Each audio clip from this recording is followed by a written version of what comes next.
ជំរាបសួរបងប្អូនទាំងអស់គ្នាបាទថ្ងៃនេះមកមើលទិដ្ឋភាពស្អាតពីលើមេឃទាំងអស់គ្នាបាទទីតាំងដែលខ្ញុំកំពុងថតនេះគឺនៅភូមិចុងភូមិខាងជើងនៃភូមិព្រៃអំពៅឃុំព្រៃតតឹងស្រុកមេសាងខេត្តព្រៃវែងយើងនឹងបាទបើយើងមើលពីលើមេឃមកបាទឃើញផ្លូវដីក្រហមវែងអន្លាយតែម្ដងបាទជាពិសេសគឺអមទៅដោយវាលស្រែប្រាំងធំល្វឹងល្វើយបាទហើយនឹងផ្ទះបងប្អូនប្រជាពលរដ្ឋយើងបាទរស់នៅជុំគ្នាគួរឲ្យកក់ក្ដៅមែនតើបងប្អូន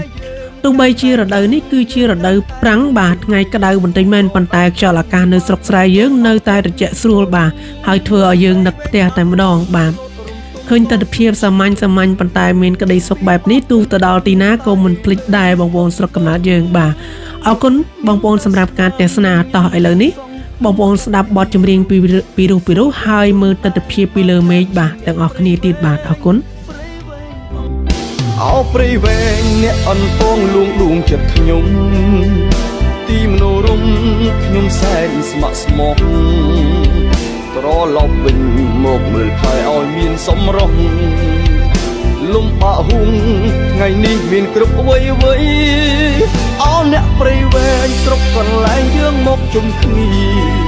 បានមកជុំគ្នាពេលវេលាពិសេសក្រៃពុកម៉ែយើងកាន់តែចាំងយើងកាន់តែធំពេញវ័យ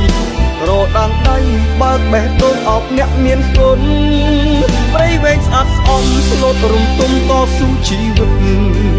ពីបាក់មិនពិតតែអេលើសុខដុម